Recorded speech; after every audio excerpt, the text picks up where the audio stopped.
بسم اللہ الرحمن الرحیم۔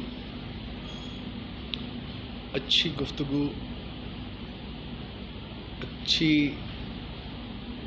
اچھا کلام، رزلٹ اورینٹڈ انٹریکشن کرنے کے لیے ایک انتہائی اہم بات جس کو جاننا بہت ضروری ہے وہ آپ سے شیئر کرتا ہوں۔ جب بھی ہم کسی سے گفتگو کر رہے ہوں، بات کر رہے ہوں، کلام کر رہے ہوں، تو یہ بات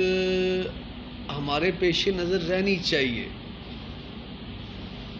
کیونکہ یہ وہ بات ہے جو ہماری گفتگو کو بااثر بنائے گی اور اس کو رزلٹ اورینٹڈ بنائے گی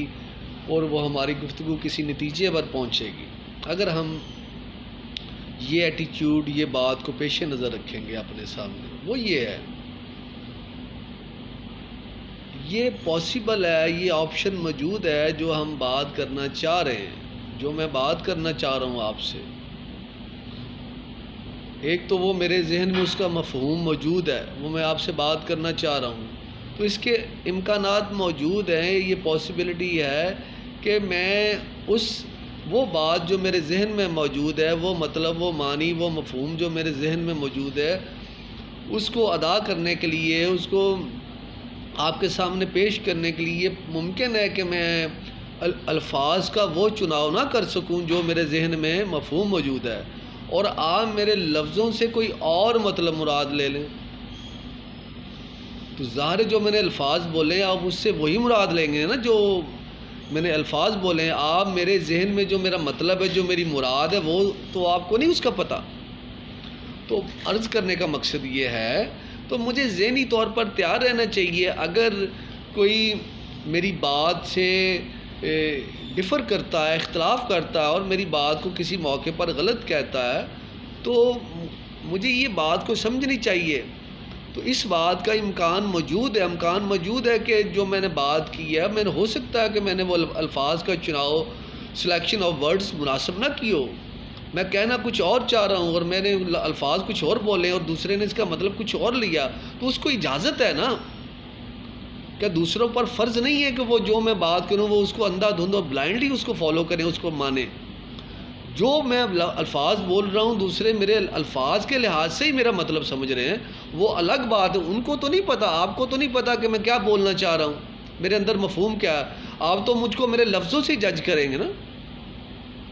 تو اگر میں نے غلط الفاظ کا چناؤ کیا اور آپ نے اس سے غلط مفہوم لیا ہے، تو مجھے یہ ذہن میں رہنا چاہیے جو میرے ذہن میں صحیح مفہوم ہے، یہ اس کا انکار نہیں کر رہے آپ، یہ مجھے اس بات کو پیش نظر رکھنا چاہیے کہ یہ ہو سکتا ہے کہ میں نے لفظوں کا غلط چناؤ کیا۔ آپ اپنے لفظوں کے چناؤ کو بار بار بہتر کرنے کی کوشش کریں،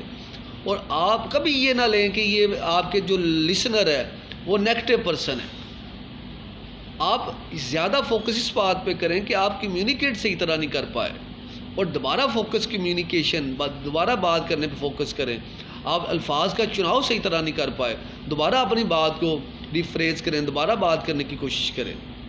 جب آپ یہ سوچ لیتے ہیں دوسرا میری بات کا مطلب غلط لے رہا ہے، تو پھر تو آپ کی گفتگو ختم ہوگی، آپ کبھی کوئی اچھی بات دوسروں کو نہیں سمجھا سکتے، کیونکہ آپ کا ذہن ہی نیگیٹو ہو گیا، اور نیگیٹو شخص کبھی اچھی بات دوسروں کو نہیں سمجھا سکتا، اس کی کیپیسٹی ختم ہو جاتی ہے۔ اور اسی طرح آن دا ادر ہینڈ، اس کے برعکس، جب آپ سے کوئی بات کر رہا ہے، یہ بھی میں نے سمجھنا ہے، جس طرح میں لفظوں کا چناؤ غلط کر سکتا ہوں، تو دوسرے جو مجھ سے بات کرنے والا وہ بھی تو ایسا کر سکتا ہے، اور جب مجھے اس کی کوئی غلط بات لگے، اس پر مجھے کوئی فتویٰ لگانے سے پہلے، اس پر کوئی کرٹیسائز کرنے سے پہلے، تنقید کرنے سے پہلے، اس کو غلط کرنے سے پہلے، کہنے سے پہلے مجھے اس سے پوچھنا چاہیے، آپ نے جو لفظ بولے ہیں، جو بات کی ہے، گفتگو کی ہے، اس سے میں یہ مراد سمجھا ہوں، میں نے یہ مطلب لیا، مجھے یہ بات سمجھ آئی ہے، آپ کا کیا یہی مطلب ہے؟ اور جب آپ یہ آپ اصل میں اس کو موقع دے رہے ہیں، اگر تو وہ کلیئر ہوگا تو وہ یہ کہہ دے گا ہاں جی میرا یہ مطلب، پھر آپ کو موقع مل جائے گا، پھر آپ اس کو دوبارہ پورے اعتماد کے ساتھ، کانفیڈنس کے ساتھ آپ اس کو بات کر سکتے ہیں۔ تو لیکن اگر اس کو سمجھ آ گئی اس سوال کے ذریعے سے کہ اس سے کوئی غلطی ہو گئی ہے، پھر وہ تھنکنگ کرتا ہے، اس کو سمجھ آ جاتی ہے، وہ دوبارہ رجوع کر لیتا ہے، تو آپ اس کو موقع دے دیں، دیٹس آل۔ کیونکہ جب ہم بات کر رہے ہوتے ہیں ہمارا مقصد دوسروں کو ہٹ کرنا نہیں ہوتا، ہمارا مقصد بات کو سمجھنا ہوتا ہے، نالج کو حاصل کرنا ہوتا ہے، کسی منزل نتیجے پر پہنچنا ہوتا ہے. یہ ہے اصل بات، یہ بڑی اہم بات ہے جو ہم سب کو گفتگو کرتے وقت اپنے سامنے اپنے پیش نظر رکھنی چاہیے. اللہ سے دعا ہے کہ اللہ تعالی ہمیں دین کی سمجھ عطا فرمائے. جزاک اللہ. السلام علیکم.